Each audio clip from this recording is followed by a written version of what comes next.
بسم اللہ الرحمن الرحیم نحمده ونصلي على رسوله الكريم اما بعد اعوذ باللہ من الشیطان الرجیم بسم اللہ الرحمن الرحیم وآخرین منهم لما يلحقوا بهم وهو العزیز الحکیم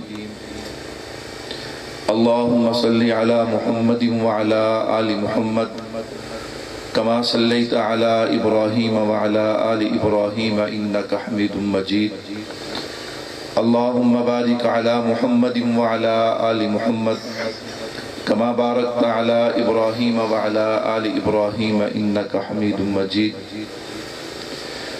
میرے نہایت ہی واجب الاحترام اسٹیج پہ تشریف فرما حضرات علماء کرام، دیگر عزیز بزرگوں، دوستوں، بھائیوں، جیسا کہ آپ حضرات کے علم میں ہے کہ آج ہمارے مرکز اہل سنت والجماعت سرگودا کا یہ چھٹا سالانہ اجتماع ہے۔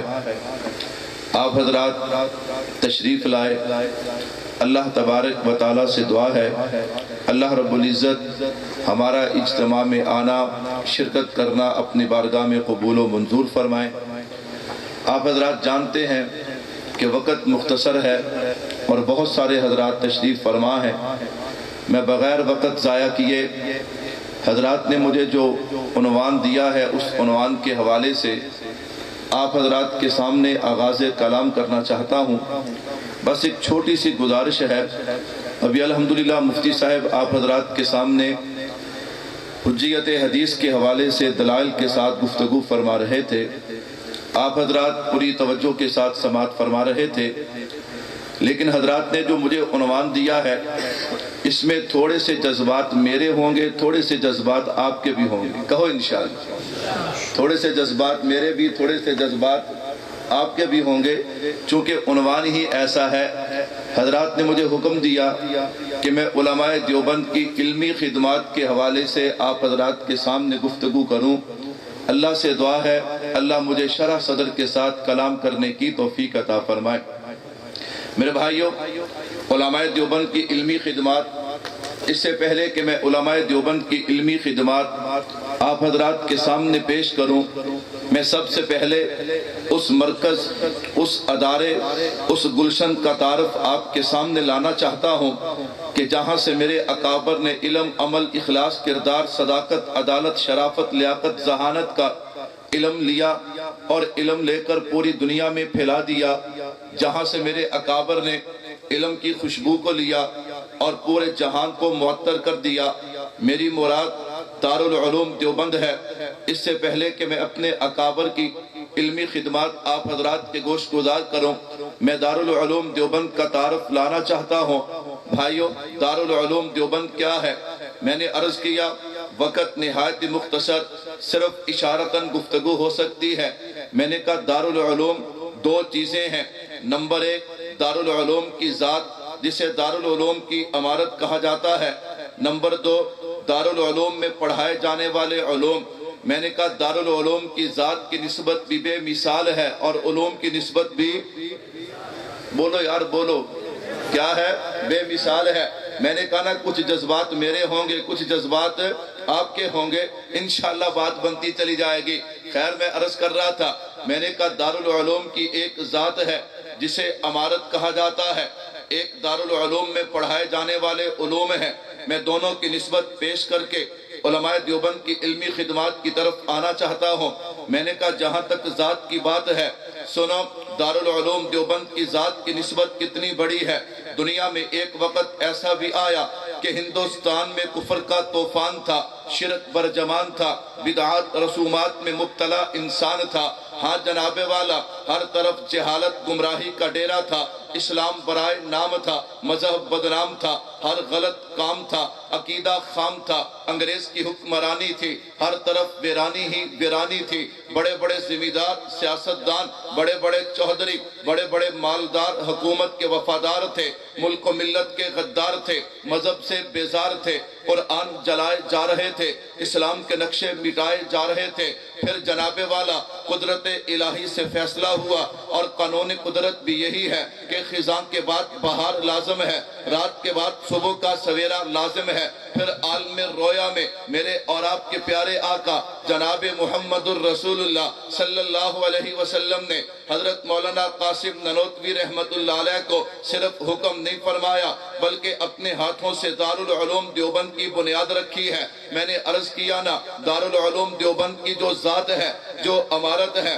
اس کی نسبت بھی بے مثال ہے۔ تو آقا نے عالم رویا میں حضرت ننوتوی کو صرف حکم نہیں فرمایا بلکہ اپنے ہاتھوں سے دارالعلوم دیوبند کی بنیاد رکھی ہے۔ اسی کو تو شاعر یوں کہتا ہے، خود ساقی کوثر نے رکھی میں خانے کی بنیاد یہاں، خود ساقی کوثر نے رکھی میں خانے کی بنیاد یہاں، تاریخ مرتب کرتی ہے دیوانوں کی روداد یہاں۔ میں نے کہا یہ میرے مدرسہ دارالعلوم دیوبند کی بنیاد ہے۔ بنیاد رکھنے والی کون سی ہستی ہے؟ امام الانبیاء صلی اللہ علیہ وسلم۔ میں نے کہا اس سے آگے چلیے گا، یہ تو مدرسے کی عمارت ہے، اب خود اندازہ کیجئے، میں تفصیلات میں نہیں جاتا کہ میرے نبی جس مدرسے کی بنیاد رکھیں اس کی برکات کیا ہوں گی، اس کی عظمتیں کیا ہوں گی، اس کی رفتیں کیا ہوں گی۔ اگر میں اس بات میں اتروں تو لمبا وقت چاہیے۔ میں نے کہا آگے چلیے۔ نمبر ایک ذات ہے، نمبر دو اس میں پڑھائے جانے والے علوم ہیں۔ سنو، اللہ نے علم دیا جناب محمد الرسول اللہ صلی اللہ علیہ وسلم کو، آقا نے علم دیا صحابہ کو۔ امام مسروق رحمت اللہ علیہ فرماتے ہیں میں صحابہ کے سب سے زیادہ قریب تھا، میں نے صحابہ کو قریب سے دیکھا ہے، میں نے صحابہ کے علم سے بہت فائدہ اٹھایا، لیکن میں نے صحابہ کے علم کو دیکھا ہے۔ اگر سارے صحابہ کے علم کا نچوڑ نکالا جائے مجھے 6 صحابہ میں نظر آتا ہے۔ وہ 6 صحابہ کون سے ہیں؟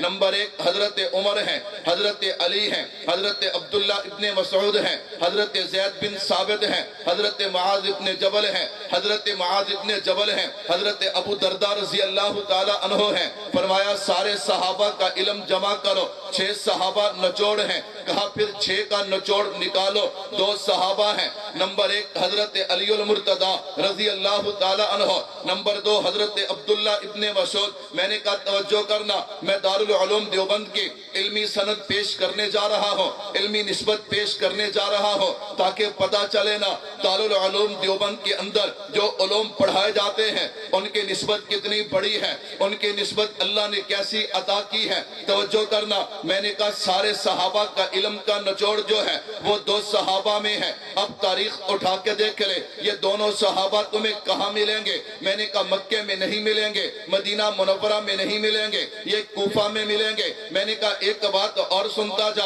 ہاں اللہ کے نبی نے فرمایا انا مدینہ العلم، میں علم کا شہر ہوں۔ میں نے کہا وہ بے وقوف ہے، وہ عقل کا اندھا ہے۔ ہاں جناب جو شہر تو مانے لیکن بنیادیں نہ مانے وہ بے وقوف ہے، جو شہر تو مانے دیوار نہ مانے وہ بے وقوف ہے، جو شہر تو مانے لیکن چھت نہ مانے۔ ہم سنی ہیں، ہم حنفی ہیں، ہم منفی نہیں ہیں، ہم بنیاد بھی مانتے ہیں، ہم دیواریں بھی مانتے ہیں، ہم چھت بھی مانتے ہیں، ہم دروازہ بھی مانتے ہیں۔ انا مدینہ العلم، ابو بکر اساسوہا، عمر جداروہا، عثمان سقفوہا، علی بابوہا۔ میں نے کہا لیکن ایک اصول مسلم ہے، جب آپ نے کسی شہر میں داخل ہونا ہے آپ کو دروازہ استعمال کرنا پڑے گا، دروازے سے گزرو گے شہر میں داخل ہوگے، اگر دروازے سے نہیں گزرو گے دیوار پھیلان کے جانے کی کوشش کرو گے، مجرم تصور کیے جاؤ گے۔ میں نے کہا یہ بات اپنی جگہ پہ ہے، انا مدینہ العلم، میرا نبی علم کا شہر ہے لیکن اس شہر کا دروازہ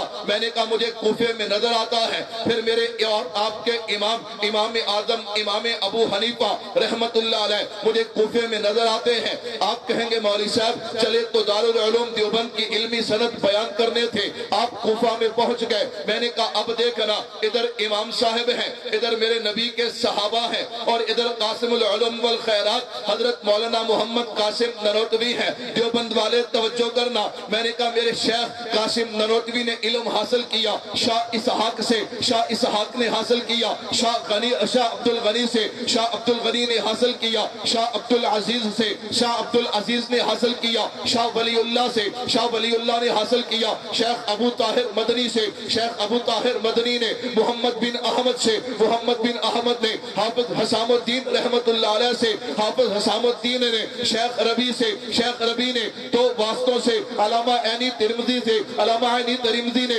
امام بخاری سے امام بخاری نے حضرت حماد سے حضرت حماد نے حضرت عبداللہ ابن مبارک سے حضرت عبداللہ ابن مبارک نے امام اعظم امام ابو حنیفہ رحمت اللہ علیہ سے امام ابو حنیفہ نے حضرت انس بن مالک سے حضرت انس بن مالک نے جناب محمد الرسول اللہ سے میں نے کہا ذات کی نسبت بھی بے مثال ہے اور علم کی نسبت بھی بے مثال ہے. میں نے کہا اگر ذات دیکھو گے تمہیں دارالعلوم دیوبند کی ذات بھی بے مثال نظر آئے گی, اگر تم علم کو دیکھو گے تمہیں علم بھی بے مثال نظر آئے گا. میں نے کہا آگے چلتے ہیں علماء دیوبند کی علمی خدمات, میں 5 خدمات اشارتاً آپ حضرات کے گوش گزار کروں گا. نمبر 1 قرآن پاک کے حوالے سے, نمبر 2 حدیث مبارکہ کے حوالے سے, نمبر 3 سنت مبارکہ کے حوالے سے, نمبر 4 فقہ اور مسائل کے حوالے سے, نمبر 5 ادیان باطلہ کے حوالے سے. میرے بھائی توجہ کرنا, سب سے پہلے قرآن ہے. میں نے کہا قرآن کے الفاظ ہیں, قرآن کے معنی ہیں, قرآن کی تفسیر ہے. اگر تو الفاظ قرآن کی بات کرے گا, میں نے کہا وہ ہندوستان جس میں کفر کا طوفان تھا وہاں پہ دارالعلوم دیوبند آیا ہے. پھر دارالعلوم دیوبند کا فیض ہے کہ آج بھی 18,000 سے لے کے 20,000 تک مدرسے دارالعلوم دیوبند کی شاخیں موجود ہیں جن میں 35 لاکھ بچے قرآن پاک پڑھ رہے ہیں. میں نے کہا ہم تو وہ ہیں, ہم نے قرآن کے الفاظ کو یوں پھیلایا ہے. میرے اکابر نے بتایا ہے انگریز سر پکڑ کے بیٹھ گیا, میں نے ہر راستہ روکا ہے, لیکن یہ قرآن والے تو بڑھ رہے ہیں, یہ دین والے تو بڑھ رہے ہیں, ان کا راستہ کیسے روکا جائے. کہنے والے نے کہا تم جانتے ہو ایک جسم ہوتا ہے, ایک روح ہوتی ہے, جب تک جسم میں روح باقی ہو جسم کا کچھ بگاڑ نہیں سکتے, اگر روح نکل جائے جسم بیکار ہو جاتا ہے. کہنے لگا میں سمجھا نہیں. کہا مسلمانوں کا جو ایمان ہے اس کی روح قرآن ہے, اگر قرآن چھین لوگے مسلمان بے جان ہو جائے گا. وہ سمجھا یہ لکھا ہوا قرآن جلا دیتے ہیں, اسے بہا دیتے ہیں, بات ختم ہو جائے گی. یہ دارالعلوم دیوبند کا فیض ہے, آج پوری دنیا میں قرآن ہے. یہ دارالعلوم دیوبند کی علمی خدمت ہے. خیر انگریز نے قرآن جلانا شروع کیا, مدرسے سے قرآن اٹھا کے قرآن بہانے شروع کیے ہیں. ایک مدرسے سے قرآن جو اٹھایا ہے, اللہ اکبر, حافظ صاحب نے کہا وہ ظالم اسے تو جلا دے گا لیکن میرے سوال کا جواب تو دیتا جانا. تیرا سوال کیا ہے؟ معصوم بچہ پیش کر دیا, کہا یہ لکھا تو جلا دے گا, اس کے سینے سے قرآن کیسے نکالے گا. یہ دارالعلوم دیوبند کی محنت ہے. آج بھی ہندوستان میں 35 لاکھ بچے قرآن کریم کی تعلیم حاصل کر رہے ہیں. میں نے کہا اگر تو پاکستان میں آئے گا 17,000 مدارس ہیں جن میں 2.5 لاکھ سے زیادہ طلباء آج قرآن کریم کی تعلیم حاصل کر رہے ہیں. میں نے کہا یہ علماء دیوبند کا فیض ہے, یہ علماء دیوبند کی قرآن کریم کے الفاظ کی خدمات ہے. میں نے کہا رمضان کا مہینہ ہے, حضرت نانوتوی ہے, حضرت گنگوہی ہے, سفر ہو رہا ہے, رمضان کا چاند نظر آیا, حضرت گنگوہی کی آہ نکلی. حضرت نانوتوی نے پوچھا استاد جی رمضان کا چاند نظر آیا, خوش ہونا چاہیے, آپ کی آہ نکلی ہے, آپ نے افسوس کا اظہار کیا. کہا بات یہ نہیں ہے, بات یہ ہے ہر رمضان میں قرآن سنتے تھے, اب قرآن کون سنائے گا. حضرت نانوتوی سمجھ گئے. حضرت نانوتوی جن کو قرآن کا پارہ یاد کرتے ہیں رات کو تراویح میں سناتے ہیں, ادھر 30 روزے بھی پورے ہوتے ہیں, نانوتوی کا قرآن بھی پورا ہو جاتا ہے. یہ ہمارے اکابر نے الفاظ قرآن کی خدمت کی ہے. آپ کہیں گے وہ تو پہلے دور کی بات ہے. میں نے کہا آج بھی اگر تو قریب میں دیکھنا چاہتا ہے تو میں نے کہا استاد المناظرین فخر دیوبند حضرت علامہ علی شیر حیدری شہید رحمت اللہ علیہ اگر جیل میں جاتا ہے 3 مہینوں کے بعد جیل سے نکلے ہیں تو حافظ قرآن بن کے نکلتے ہیں. میں نے کہا الفاظ قرآن بھی ہیں. آگے چلیے معنی قرآن اور تفسیر قرآن دیکھتے ہیں. میں نے کہا اگر معنی اور تفسیر کی بات آئے گی تو ترجمہ لکھنے والے حضرت شیخ الہند رحمت اللہ علیہ جنہوں نے قرآن کا ترجمہ لکھا ہے یہ دیوبندی ہے. میں نے کہا اس سے آگے چل حضرت مولانا اشرف علی تھانوی رحمت اللہ علیہ نے 12 جلدوں میں بیان القرآن قرآن کی تفسیر لکھی ہے جو دیوبندی ہے. حضرت مولانا عبدالحق دہلوی رحمت اللہ علیہ نے 8 جلدوں میں فتح